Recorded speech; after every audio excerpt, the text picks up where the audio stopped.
ఇంకోటి రెండోది, ప్రతిపక్షంలో ఉండి తిడితే హర్షిస్తారు ప్రజలు, అధికార పక్షంలో ఉండి తిడితే హర్షించరు. తిట్లతో నువ్వు టైం పాస్ చేయాలనుకో కాదు, పాలన చూపించాలి, పర్ఫార్మెన్స్ చూపించాలి. కేసీఆర్ ఎప్పుడు ఎక్కువ తిట్లు తిట్టాడంటే ప్రతిపక్షంలో ఉండి తెలంగాణ సాధనలో ఎక్కువ తిట్లు తిట్టాడు. మీరు అబ్జర్వ్ చేయండి, 10 సంవత్సరాల్లో తిట్లు తక్కువ తిట్టాడు, తిట్టలేదు అనట్లేదు. చౌటలు, సన్నాసులు, దద్దమ్ములు, కాంగ్రెస్ వాళ్ళు ఇవ్వట్లేదని తిట్టాడు. కానీ ఆ 10 సంవత్సరాల్లో తిట్టిన తిట్లు కిషన్ రెడ్డి రండా అని 1-2 సందర్భాల్లో టంగ్ స్లిప్ అయ్యాడు. కొంత అంతకుముందున్న ఫ్రీక్వెన్సీ అయితే తగ్గింది, చాలా వరకు తగ్గింది. ఆంధ్ర వాళ్ళు అయితే చాలా దారుణంగా తిట్టేవారు. అసలు ఆయన అధికారంలోకి వచ్చిన తర్వాత అసలు వాళ్ళు ఓన్ చేసేసుకుని రివర్స్ లో ఫ్యాన్స్ అయ్యేలా చేసుకున్నారు ఆయన. బికాజ్ అదే నేను చెప్తున్నా, రేవంత్ రెడ్డి తన భాష ఏదైతే ఉందో అధికారంలోకి రావడానికి ఉపయోగపడింది. మిగతా ఉత్తమ్ కుమార్ రెడ్డి, బట్టి విక్రమార్క వీళ్ళందరూ కాంగ్రెస్ లో సీనియర్లు ఉన్నా ఆ భాష ఉపయోగపడ్డది. కానీ అధికారంలో ఉన్నవాడు తిడితే ఇప్పుడు కరెక్ట్ కాదు. నరేంద్ర మోడీ ఏం తిట్లు తిట్టాడని ఆయన ఇప్పుడు జగజ్జేతగా లేకపోతే అత్యంత ప్రజాదరణ ఉన్న నాయకుడుగా అయినాడు. చంద్రబాబు నాయుడు ఎక్కువ తిట్లు తిడతాడా?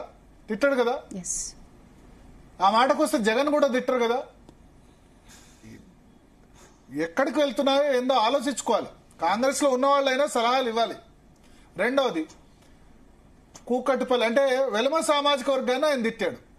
ఇదివరకు కూడా గతంలో తిన్నాడు. వెలమ సామాజిక వర్గం ఎంత మొత్తం ఏందో ఒక బియ్యం బస్తా ఇచ్చినా సరే వాళ్ళందరూ కలిపి తినేవచ్చు అని అన్నాడు. కూకటిపల్లి కృష్ణారావు, హరీష్ రావు, తన్నీరు హరీష్ రావు కా, ఎర్రబెల్లి దయాకర్ రావుకు జాతిపిత అంటే, మీ దగ్గర ఉన్న ప్రేమ్ సాగర్ రావుకు జాతిపిత, మీ దగ్గర ఉన్న మీ పెద్దపల్లి ఎమ్మెల్యే విజయ రమణారావుకు జాతిపిత అంటే వాళ్ళ దాంట్లో కూడా వెలమ ఎమ్మెల్యేలు 7 ఉన్నారు.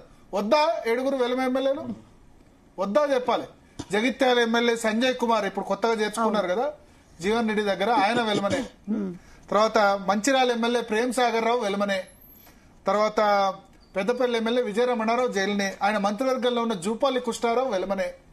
ఆ తర్వాత ఇంకా 2-3 ఎల్లారెడ్డి ఎమ్మెల్యే వెలమనే. మీ దగ్గర 7 వెలమ ఎమ్మెల్యేలు ఉన్నారు. వాళ్ళందరూ కూడా మా జాతి మీరు కమ్యూనిటీ మొత్తానికి లింక్ కట్టేశారు. అంటే మీ దగ్గర ఉన్న 7 ఎమ్మెల్యేలకు కూడా ఆయన జాతిపితనే. లాస్ట్ టైం మీ దగ్గర 7 డీసీసీ అధ్యక్షులు కూడా ఉండే, జిల్లా కాంగ్రెస్ అధ్యక్షులు. కోరుట్లలో ఏమంటారు జువ్వాడి నరసింగరావు మీ పార్టీ ఇన్ఛార్జ్. ఇట్లా టికెట్లు కూడా మీరు 10-15 మంది వెలమలకు ఇచ్చారు. వాళ్ళందరూ కూడా కేసీఆర్ జాతిపితనే. ఒకటి రా అని మాట్లాడు, రెండోది కమ్యూనిటీని ముఖ్యమంత్రి అయిన తర్వాత కమ్యూనిటీ రాగద్వేషాలు ఉండకూడదు. కమ్యూనిటీ గురించి ఆంధ్రప్రదేశ్ లో అట్లా కమ్మ టార్గెటింగ్ జరిగింది, టీడీపీ వస్తే రెడ్డి టార్గెటింగ్ జరిగింది. ఇక్కడ ఈయన వెలమలు. కేసీఆర్ రెడ్డిని టార్గెట్ చేయలేదు, తెలుసు ఆయనకు రెడ్డిల పవర్ ఏందో. పక్కన పెట్టుకున్నారు. ఎక్కువ ఎప్పుడో ఒక రెడ్డి పక్కన ఉంటాడు. మీరు చూడండి, పల్లా రాజేశ్వర రెడ్డి, శ్రవణ్ కుమార్ రెడ్డి, షేర్ సుభాష్ రెడ్డి, ఆర్మూర్ మాజీ ఎమ్మెల్యే జీవన్ రెడ్డి ఎప్పుడు పక్కన ఉంటారు. మీరు కొంచెం వైజ్ గా పాలిటిక్స్ చేయండి రేవంత్ రెడ్డి గారు. వెలమలు తిడితే వాళ్ళ పవర్ చూపించరా? ఫైనాన్షియల్ పవర్ ఉంది కదా, జనాభాలో తక్కువ ఉండొచ్చు కానీ ఊరుకో ఉండొచ్చు కదా. సో ఈ రెండు కూడా ముఖ్యమంత్రి అయిన తర్వాత మాట్లాడాల్సిన మాటలు అవి కాదు. జాతిపిత కాదు నువ్వు అనడం కూడా తప్పే. మీరు జాతిపిత కాదు ఆయన, ఎందుకంటే 17 సంవత్సరాలు పెద్ద కదా, ఏజ్కి రెస్పెక్ట్ ఇవ్వాలి. అనవసరం ఆయన కేసీఆర్ కూడా ఏం మాట్లాడట్లేదు, మీ పేరే ఎత్తట్లేదు కదా. కేటీఆర్ మాట్లాడితే సరే, కేటీఆర్ తిట్టినా ఆయన నీకంటే 10 సంవత్సరాలు 5-6 సంవత్సరాలు చిన్న. కేటీఆర్ బహుశా 48-49 ఉంటారు.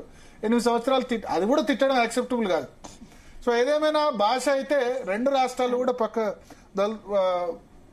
చాలా దారుణంగా ఉంది. మాట్లాడదాం. మనతో పాటు స్టూడియోలో ప్రసాద్ గారు ఉన్నారు.